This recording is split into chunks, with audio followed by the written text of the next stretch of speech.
میکنه. کسی زن تامین نمیکنه آدمی بیرحمه. کسی به فرزندها خرید نمیکند و هم آدمی بیرحمه.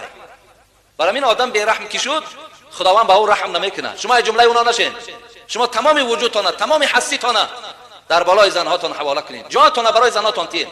این اسلام دادر عزیز، این دینه که شما را تاکید میکند و عاشرهن بالمعروف. خدا میگه اینا شما با زنها زندگی خوب، زندگی نیک و همیشه نفقه ایشان باید که رسانید. شما ننگ داشته باشید، ناموس داشته باشید که وقت زنی تو از خانه تو برای روا خانه‌شان نگوید آخه چیزی در خانه نیست خوردنی، نه لباسم تامینه، نه شکمی سر داریم. مقصد دیگه وقتی از پشت تو شکایت میکند همین آدم ناموسا را مردنش بهتر است. در عرب ها یک مسئله، عرب ها را ببینید میگد مرد اگر در خانه میرد اون نامرده. مرد میگه باید در کوچه میرد، مرد باید در بیرون جان به حق تیار میگه. مراد یعنی بیرون از خانه باشد، همیشه پایبند مشغولیت باشد، کار